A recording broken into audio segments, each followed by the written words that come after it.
Hello, everyone, and welcome to Healing the Front Lines. I'm Dr. Steve Warren, and I serve as co-chair of Israel Bond's National Medical Division, alongside my good friend, Dr. Ziv Shilkin. Today's program is a collaboration between Israel Bonds and Momentum, an IDF-affiliated organization providing trauma support to soldiers returning from the front lines, helping reduce the long-term impact of PTSD. Before we begin, I'm excited to announce Israel Bond's 2025 National Medical Delegation to Israel, taking place October 26th to 30th of this year. This will be a unique opportunity for doctors and other healthcare professionals to visit Israel, meet with medical peers and first responders, tour hospitals and sites affected by October 7th attacks, and more. If you're interested, and I certainly hope you are, please contact Israel Bond's National Director of Professional Divisions, Ethan Belling, who you've already received an email from and will continue to do so. We expect strong interest, and space may well be limited this year. Last week, we observed Yom HaZikaron, honoring the soldiers and victims of terror who gave their lives for Israel. Many more have been wounded in the past 19 months of war. Among them are those facing the invisible wounds of PTSD. Today, we're honored to welcome leaders from Momentum who are on the front lines of psychological first response, helping soldiers process trauma and wartime experiences.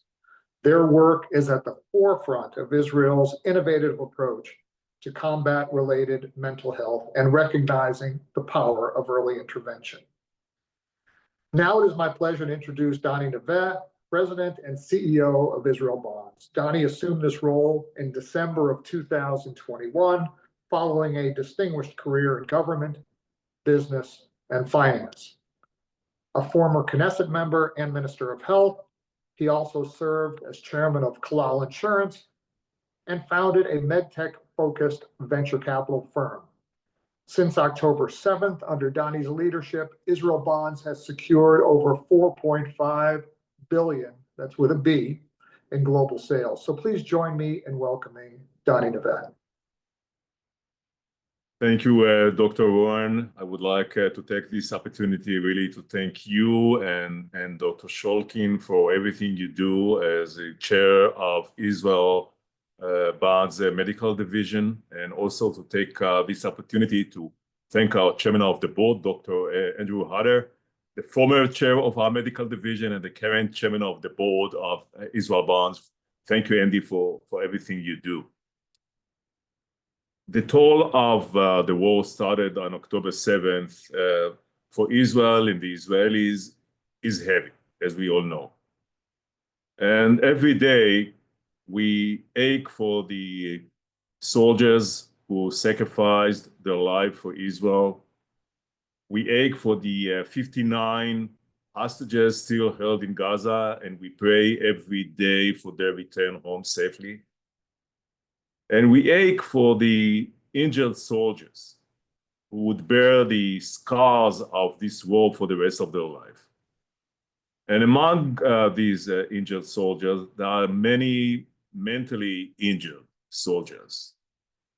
And in this respect, the meeting that we are having is so important. I can tell you that you mentioned Dr. Warren beforehand, my days as a minister of health in Israel many years ago. And already at that time, we had an issue with getting a better priority and attention to the mentally ill, to the mentally injured people. And in this respect, the work that you do at Momentum and different other initiatives to bring the mentally injured, the invisible wounds on the agenda is highly important. I can tell you that there is also a silver lining. And the silver lining is that although the heavy toll, the Israeli spirit is strong and steadfast, and significant part of that strength come thanks to the support that Israel has been receiving, especially since October 7th from all over the world, from Jewish communities and Israel supporters. We at Israel Bonds are very proud, as Dr. Warren has mentioned before, very proud on our campaign for Israel. We started that literally on October 7th. Since then, we already have secured globally $4.8 billion for Israel. And every Israel Bonds investor can really take pride in knowing that he or she plays such an important role in Israel's economy resilience. But it's not over yet. The state of Israel still needs us. And we are here to support Israel, and at this stage, mainly to deliver the message that all of us can do that by building Israel tomorrow together.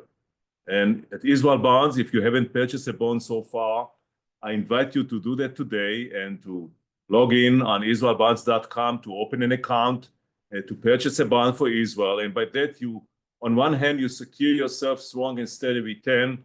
On the other hand, you support Israel. So I would like to thank you all again for your participation, for your support for Israel, and I'm looking forward for this important and interesting meeting.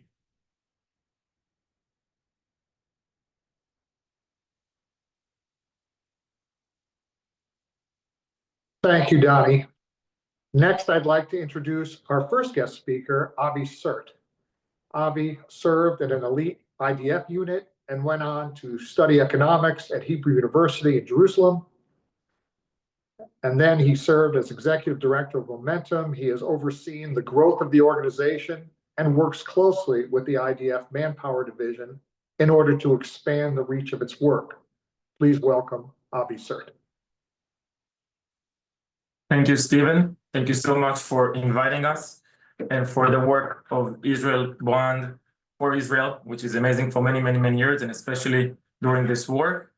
In the coming few minutes, I would like to describe to you the situation as it's unfolding now in Israel in terms of specifically the reserve soldiers who serves already from October 7th until today for over 200 days on average of reserve.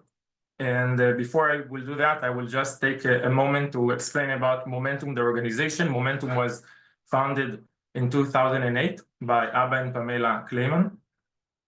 Momentum was founded to show gratitude and appreciation for IDF soldiers from the Israeli society and Jews around the world in wartime and in a peaceful time, to show that we care. And the way that we care is to assist them to make the transition from their service to civilian life and be a successful and productive citizens in Israel. During this last 15 years that we transitioned over 100,000 soldiers, we got the expertise of assisting soldiers also to process what they went through their service. So on October 7th, that I received a call from the IDF telling me that a big war just started by surprise, and this war going to be unprecedented in the amount of people that will participate, amount of soldiers and reserve, and the length of the war going to be very, very long. And for that, and based on lessons that the IDF learned from the past, we need to come up with a program that will assist soldiers to build resilience in order to go through the program, through the war, and also to screen and find those soldiers who need more help if they suffer from anxiety, depression, PTSD that might come up because of the war. So reserve soldiers live their life like a normal person, and by surprise on October 7th, many of them jumped to a reserve duty to fight and defend Israel, and they did that straight 3.5 months. Meaning they left their home and came back after 3.5 months. And after that, they knew, when they came home, they knew that they will go again to additional tour, additional deployment. And since then, they did it 3, 4, and 5 times, that they went back and forth, back and forth. This phenomena, which is kind of unprecedented in the world, caused the soldiers not only to might suffer from mental issues of the war, but also need to deal with the idea of making the transition back to your life, back to your work, back to your kids, back to your wife, and try to adjust and adjust quickly. And it's not one transition, but many transitions until it became a new phenomena invented in Israel called work-life balance, how to balance the war with my life. And for that, we build a program that you will soon hear about. The program was delivered from January of 2024 until today and still running for over 150,000 soldiers, most of them reserve soldiers. We trained and we picked and trained over 600 facilitators to give this program. The program is given to soldiers right after they're going out of the war in organic teams, the team that they fought with. And we understood later on that it's not only that, but there is also the spouse, the significant other who stayed at home, and she herself, and most of the time it's the wife, under amount of pressure and anxiety. And we started to do also program for wives. And as the war continue, the problem pile up and change.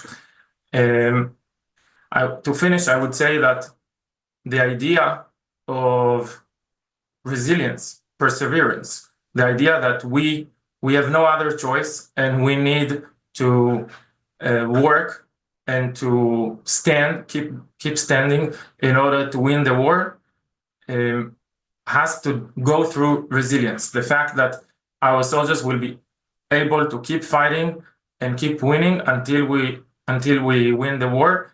And it's a core idea of our program, and I hope that we will fulfill this mission. Thank you.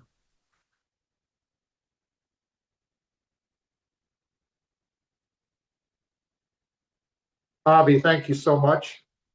The work that you're doing with Momentum is transformational for the young men and women who risk their lives to defend Israel. We here at Israel Bonds thank you for your work and for your service.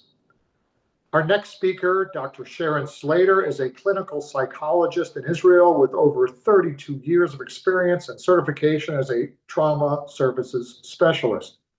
She has worked extensively in disaster-related trauma, partnering with the IDF after the Surfside, Florida building collapse, and with the Red Cross during Hurricanes Harvey and Ian. A senior member of United Hatsala's psychotrauma unit, she assisted refugees at the Ukrainian border in that war's first week. During COVID-19, she launched a trauma processing initiative for healthcare staff and later led debriefing sessions for medics returning from the Meron disaster, Israel's deadliest civilian tragedy, where 45 people were killed and 150 injured. Following October 7th, she met with survivors from Gaza border communities and medics who evacuated them under fire. Over the past year, she has worked with Momentum, an IDF-affiliated organization facilitating war processing sessions for soldiers returning from the front lines to help reduce future PTSD. Please welcome Dr. Sharon Slater. Hi, everyone. First off, let me begin by saying, along the lines of what Avi just said, that the idea of war processing while a war is still going on is very cutting edge and, to my knowledge, has never been done before. But before I tell you what a war processing session actually entails, I'm going to take you back to September 18th, 2024, almost a full year after the war began. I was facilitating a session with a battalion medical unit of reservists. The commander of the unit was an ICU physician who had been on the night shift leading into October 7th, and he shared the following story, which I'm going to share with you. They had had 2 resuscitations in the ICU that night, and he had not slept at all. His hospital was down south in Beersheba, and as the shift ended, the sirens and the missiles began. Nevertheless, exhausted, he opted to drive home. His wife was pregnant and home alone with their 2 small children. As he stepped into his apartment, he received the call to report to base and started packing. Mind you, there are nonstop missiles and air raid sirens barraging Beersheba at this point. His wife was panicked. It was an old building. They had no fortified safe room in the apartment. She was crying, he said. She was gripping his arm, asking him not to leave. As many of us didn't understand that there was a war, she also didn't yet understand that we were at war. His little girls were crying as well. I remember him telling me they were 2 and 4 years old. They were holding onto the back of his knees. He was simultaneously texting and calling up the medics and paramedics in his unit while trying to pack his kit bag and soothe his wife. Suddenly, he received a message from his elderly parents, both disabled, who resided in a Gaza Strip community. And I'll tell you what the message said in Hebrew. The message in Hebrew read, Mechablim b'mirpeset, which translates to terrorists on the porch. These were the first 30 minutes of the war for the commander of my group. Having gone directly to base thereafter, he had never spoken about nor internally processed the events of that morning. Our war processing session was his first opportunity to do so. So let me tell you what I'm going to speak about today. Number 1, I will speak about the specific challenges we faced as we began the task of war processing with tens of thousands of soldiers returning from the front. Number 2, I will briefly review what we know about PTSD in the military, and I'll tell you about the sessions themselves so that you can see how the Momentum Protocol addressed these issues. And number 3, which is also important, I'm going to speak about the bigger picture, such as why the timing was right for such an initiative here in Israel, and also what Momentum did to protect us facilitators from secondary trauma. Let's begin by discussing the challenges. The first challenge was that many of the soldiers had gone into combat without having the time or the space to process the events of October 7th. The ICU physician that I told you about and his story was really not as atypical as you might think. Other examples included a battalion commander I met who had lost 7 first-degree relatives in Kibbutz Be'eri immediately before taking charge of his battalion. They included soldiers who had themselves been present at the Nova Party and had buried more than a dozen friends. And they included soldiers who had friends or family who were hostages or severely wounded. A number of soldiers were displaced from the north or the south, and their families were living in hotel rooms. Some soldiers had been in active battles before reporting to base, like the young officer I met from the Civil Guard of Kerem Shalom. And if you look at your screen, that's a photo from October 7th, Kerem Shalom. He had fought with and then buried his 2 closest friends before reporting for duty. Given that we facilitators never knew who was in our assigned unit and what their backstory was, we had to be extremely careful not to bring about re-traumatization, and we were trained accordingly. It was critical not to open up painful issues and leave them unaddressed, particularly if these soldiers would be returning to the front and need to function optimally.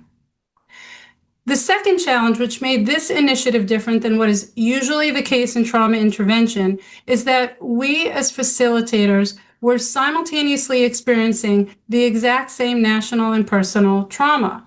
Most of us had children or family members, sometimes spouses, who had been drafted, and many facilitators were displaced and living away from home. Some of the facilitators were drafted themselves and doing war processing in between rounds of duty, while another facilitator had a son who lost 3 of his limbs in the 2nd month of the war. The fear, the uncertainty, the helplessness, and the grief that we saw in the war processing sessions were often mirroring our own experience as facilitators and as citizens of the State of Israel. At the end of this discussion, I will tell you what Momentum did to address this particular challenge. Let me review for a moment what some of the major risk factors are for PTSD in the military. Now, this is not a comprehensive list, but if I had to touch on the major ones, I would highlight the following. Some form of traumatic exposure, obviously, isolation, helplessness, and moral injury. Those are the big four. Prior trauma also plays a role, and as I just explained, the vast majority of the soldiers had not processed the events of October 7th prior to going into battle. Moreover, a soldier who is separated from his unit or acting alone will be at higher risk, as is a soldier who is unable to act and experiencing helplessness. A relatively new area of research in PTSD relates to moral injury, and in the wake of this war, it's becoming more apparent than ever that moral injury is a major risk factor for PTSD. But let me give you an example.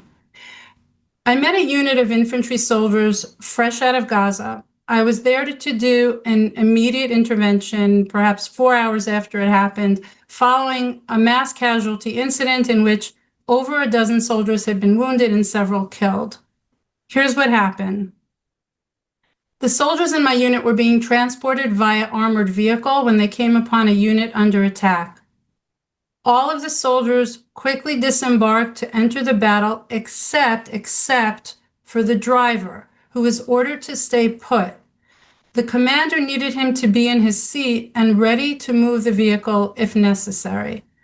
The ramifications of this were that the driver sat alone, so now think isolation, was unable to fight but forced to watch his comrades being shot, so now think helpless and think traumatic exposure, and ultimately witnessed a childhood friend being killed while he sat in relative safety in the armored vehicle. So now I want you to think moral injury. In fact, he left our session early to attend the funeral. Despite the exposure of the other soldiers in the room, it quickly became clear that he was high risk for PTSD. Now, I'll come back to this example soon, but let me turn first to a brief description of the protocol so you can understand how it addresses these issues. The protocol we used is divided into 3 sections, which roughly relate to past, present, and future. The war processing itself, in which the unit recounts meaningful events they experienced both in combat and in their personal lives, covers section 1 and relates to the past. Today, due to time limitations, I will focus only on the war processing of past events. It's important to take a moment to clarify that our roles as facilitators did not include treatment. We guided and we reframed conversations, but this was not group therapy. On the morning of a war processing session, our first task was to meet with the unit commander and determine the needs of that particular unit. Sometimes the sessions occurred on base, sometimes in a hotel room, and where no indoor accommodations could be made, even in a forest, and you can see this picture is taken in a forest or staging area on the Gazan border. The magic was in the group process, and we were there to help that along. One thing that we know about PTSD in the military is that the best inoculation against it is unit cohesion. So helping the soldiers bond more intensely was a primary goal of the day. We also normalized their experiences where possible and provided psychoeducation to help them manage symptoms such as hypervigilance or irritability. Furthermore, these sessions gave us the opportunity to be on the lookout for ASD, that's an acute stress disorder, PTSD, and suicidality. That way, whoever needed mental health follow-up would get it. Openly speaking about their challenges allowed other soldiers to confirm that they too were facing similar challenges, and this helped lessen the feeling of isolation. Let's go back to the example with the driver in the armored vehicle. What transpired in that battle after his good friend was shot was that the commander ordered him to angle the vehicle between the unit and the terrorist snipers, thus blocking the bullets and allowing them to evacuate the wounded and dead. As the driver spoke about his helplessness and frustration at doing nothing, the words he used in Hebrew were lo asiti klum. The whole group chimed in and reminded him that they had found dozens of bullet marks on the wall of the vehicle. Had he not been in his seat and ready to move so quickly, those bullets would have likely reached his unit. From their perspective, it's more than likely that he prevented further injuries. In fact, one of his buddies in the unit actually got up and hugged him. The commander praised him for doing what he called in Hebrew, "Tafkid achi kasher," the hardest job, that which required him to sit tight, and validated his frustration at being forced to do so. Now, what's important to note here is that I said nothing. The impact was not in my stating these facts, it was in his unit and his commander pointing it out to him, which was exponentially more powerful than anything I could have said. The change in his demeanor, his expression, and his tone were all palpable by the time he left for the funeral. Lessening the sense of isolation, be it in battle or at home, is just part of what happens in the first section of the war processing. An additional goal, and arguably one of the more important ones, is the creation of a coherent narrative. The day begins with the group constructing a timeline of events that touches on all of their most significant experiences as a unit. Sometimes we have them divide the war into 6 chapters, beginning with October 7th and moving towards the present day. The soldiers assign each chapter a title, and the chapter titles are spread out on the floor. And this is what happens when the air conditioning is blowing the papers around the room. All of the soldiers call out events and subheadings to flesh out these chapters until we see a detailed timeline with a beginning, a middle, and an end. The reason for this part of the protocol is simple. Traumatic experiences may cause subcortical structure, or what's called the emotion brain, to become highly active, while the prefrontal cortex goes somewhat offline and diminishes in activity. The result of that is that we see many of the soldiers coming off the front describing sights and smells very vividly, but the narrative itself is disordered or incomplete. The advantage to me of having 15 soldiers in a room discussing a multi-casualty incident is that every soldier carries a different piece of the puzzle in his memory, and together they can construct it into something that makes sense. It is when the memory is fragmented and the story doesn't make sense that PTSD can make inroads. As facilitators, we are constantly aware that the best inoculation against PTSD in the military is unit cohesion, and therefore we will always make room for soldiers to support each other wherever possible. However, this doesn't mean that we spend the day as facilitators sitting quietly. Often we rely heavily on psychoeducation to normalize a soldier's experience over and above what his buddies can provide for him. So let me give you an example of that. I was doing war processing with an elite commando unit. They had engaged in some tense battles and they were released on a weekend leave immediately thereafter. One soldier told us that his fiancée made a surprise 30th birthday party for him that weekend. All of his friends and family were present, and the whole thing was being filmed on everybody's cell phones. As he entered and they yelled, Yom Holedet Sameach, happy birthday, someone stepped backwards onto a balloon. The balloon popped, the soldier dived behind the couch and flattened himself on the floor face down. This moment was captured by multiple cameras. There was a stunned silence in the room when he told this story, and there was a stunned silence at the birthday party as well, because here was a macho special ops soldier flipping himself over the couch because of a popped balloon. His shame in relating the story was really quite palpable. Part of my response to this was a quick lesson in psychobiology and an explanation of how the threat reflex functioned. He needed to understand that his brain was loath to let go of a reflex that might save his life, even if it missed sometimes and embarrassed him. Once he understood this and had the opportunity to hear similar stories from his buddies in the unit, his shame subsided. Ultimately, we needed the soldiers to reflect upon what had gotten them through the tough times so they could identify their strengths as individuals and their strengths as a unit. In sharing their challenging recollections, they were always asked to speak about what had helped them overcome it. Even painful situations could be reframed in this way, and I'm going to give you an example of that as well. An elite infantry unit traveling in a caravan of 3 Hummers went over a roadside bomb in Gaza. One of the Hummers overturned and 2 men were pinned underneath with partial amputations of their lower limbs. This incident was universally agreed upon to be the most devastating experience of their tour, with much retrospective self-blame about the caravan route that they had chosen. As fate would have it, the 2 trapped men were the unit commander and his second in command, both extremely beloved by the soldiers. Now, technically, in situations such as these, there's an evacuation unit which is called to transport the wounded. When I asked what happened next, the soldiers told me the following.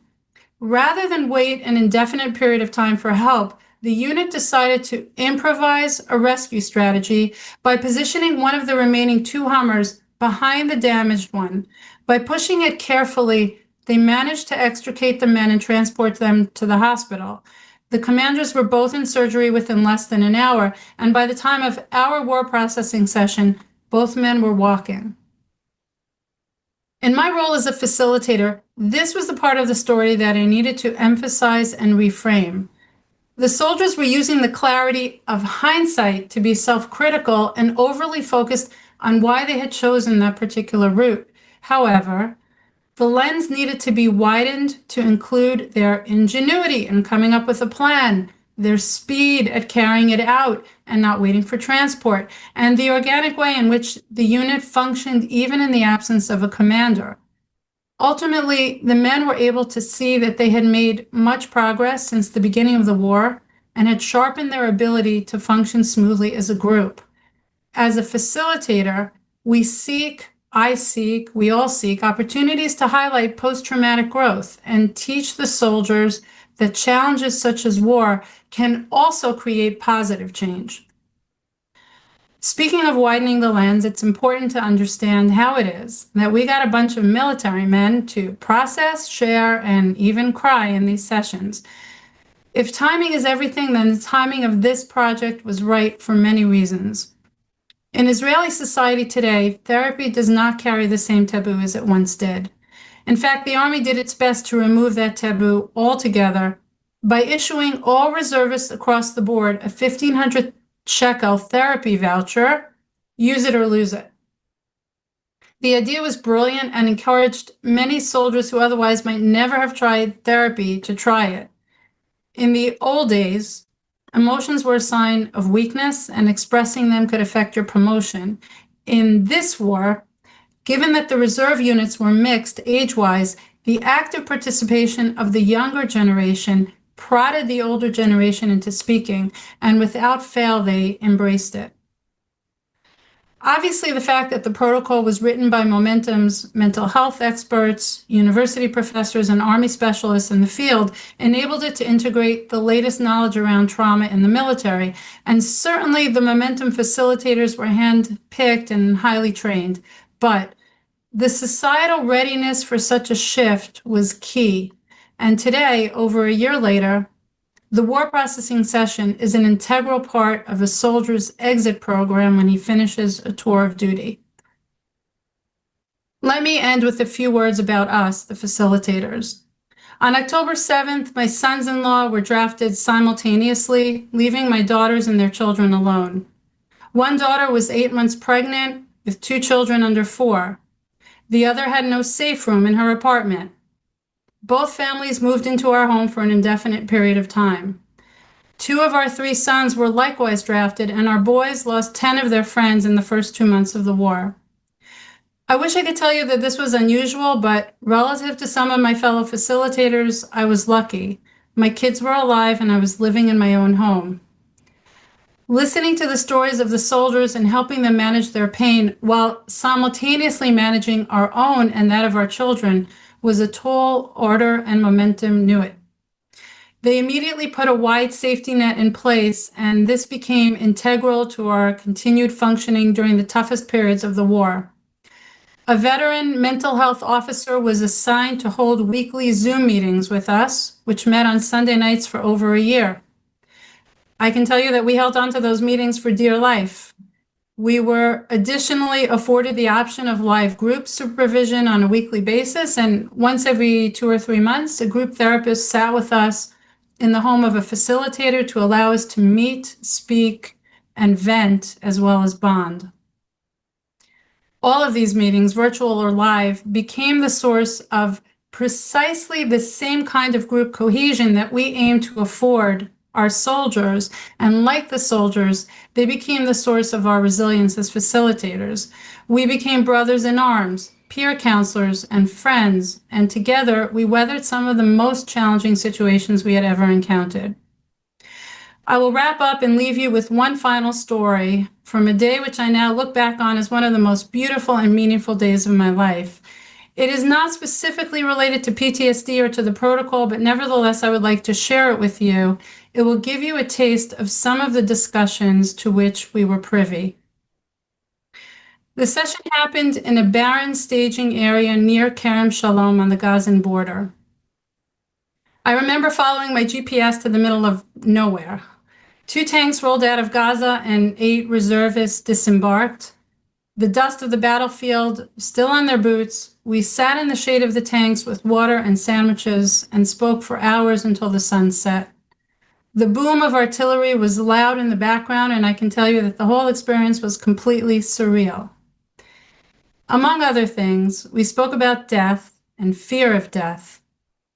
A 42-year-old teacher and father of 3, the driver on one of the tanks, spoke about his reaction to finding out that they were going into Gaza for the first time.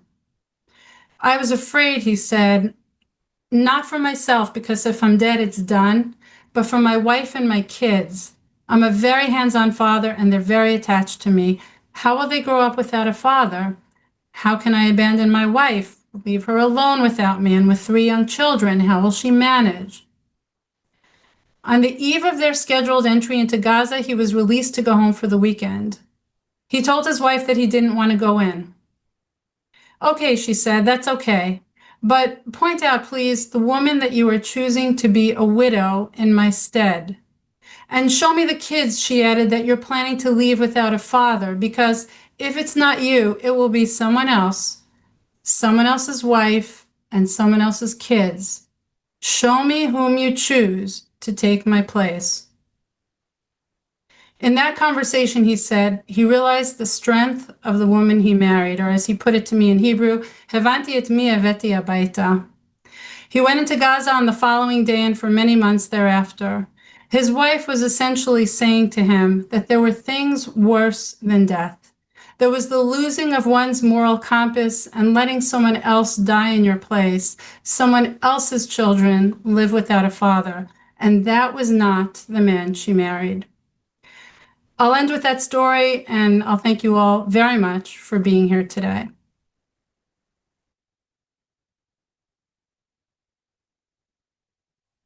Thank you so much, Dr. Slater. The expertise and compassion you bring to Israel's soldiers are both powerful and deeply moving. Your work is helping to shape the long-term emotional recovery of so many young Israelis. We have received a number of questions and only have time for a few. So with our first question is for Avi, and it comes from William Bargeron, a U.S. military veteran from St. Simon's Island in Georgia. The United States and its service members have dealt extensively with PTSD following the wars in Iraq and Afghanistan. Do psychologists in Israel draw on the U.S. experience in this area, and have any specific insights or best practices been shared that are proving helpful in the current war? Thank you for the question. So yes, in the beginning of the war, we established a task force that involved IDF mental health officers and IDF behavioral science officers and professors from Israel, and including other NGOs in the field. And we went over and looked what the US Army does and what Australia and the United Kingdom does. in terms of dealing with PTSD and mental health and war. And we took what we believed can work in Israel, because what we have in Israel, it's slightly different, especially the idea that civilians, regular people who wake up in the morning and go to work, they have family, all of a sudden found themselves in a combat role and fighting. So it's not a one-to-one comparison between what's going on in Israel and in the US, but the know-how and the state of mind for what it's similar, we actually look over and try our best to fit it. Thank you.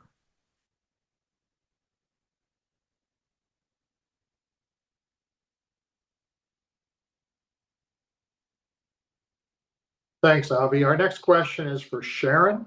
It's a multi-part question, comes from Michelle Rath, PhD in Williston, Vermont. Is there one particular intervention or type of treatment that is proving to be effective when treating soldiers, frontline personnel who are experiencing PTSD? Are there preventative measures that the IDF is using in preparation for going to the front lines, or for soldiers in basic training whose mission it is to serve on the front lines? When I, meaning Dr. Rath, served as a lone soldier during 1982 and 83 during the war with Lebanon in the IDF, there was no preparation or mental health support for soldiers on the front lines. I hope that things have changed since then. So things have changed since then. I can tell you that things have changed since the last war in Israel. They certainly have changed now. I don't deal with PTSD. What we're working with Momentum is trying to prevent PTSD. Once somebody is diagnosed with PTSD, they move into the part of the Army mental health programs that Avi was referring to earlier. What we try to do is to strengthen their resilience prior to going into the front line. And we do that in 4 ways. What we didn't really have time to talk about is that in addition to receiving soldiers off the front line, we also try to get them back as often as possible. We try to get them back into another processing session before they return to their next round of duty. Because sometimes things look very different when you're processing several months past an event, as opposed to processing it right off the front line. So we will review processing of meaningful events. That's number 1. We will talk to them about how their reintegration back home and to work and into society was for them, and we'll try to address issues that came up or that are coming up to help them prepare their home and their workplace for going back onto the front line. We also speak to the commander and work together with the commander to address issues in the unit. Because if you recall, and I guess if I had to choose one thing which we've come away with such a clear picture of after this war, it's all about unit cohesion. It's less about the traumatic experiences. It's more about how together they were as a unit when they experienced these traumatic events. And so we will try to fix what's broken in the unit and try to make them stronger and more solid as a group. And the 4th and final thing we do is we review the psychoeducation, how to manage stress, how to do self-care, even on the front line, and encourage them to share with each other when they're distressed, to share with their commander, to share with each other, and not keep it to themselves. That's sort of a 4-pronged approach to preparing them to return to the front line. And we're trying to get to as many soldiers as we can, but it's, there are a tremendous amount of soldiers out there, and there's a limited amount of facilitators to do that with.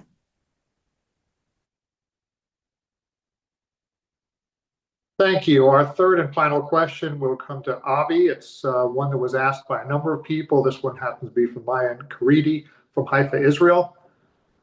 For those in the US or Israel who want to support this work, whether by donating time or money, or by recommending organizations or treatments that they think could be helpful, what's the best way for them to get involved? Yeah. So I would be happy to share with you afterwards in a follow-up email my personal email, and you can write to me. We do have a 501c3 in America called Thank Israeli Soldiers that you can donate on, or through Israel Bonds, and all the details will we would be happy to provide to you on a follow-up email.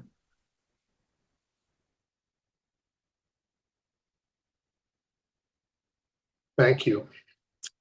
Thank you, Dr. Slater, for sharing your powerful stories and the important work that you're doing. And thank you, of course, Avi, as well, for all that you do. This brings our program to a close. Thank you to everyone who joined us today. Your continued support for Israel Bonds truly makes a meaningful impact on the state of Israel. To learn more and get involved, please visit us at www.israelbonds.com. And don't forget to respond to Ethan Belling's emails with your interest in the October medical delegation, which promises to be a fascinating and emotive program. Thank you again, and have a great afternoon.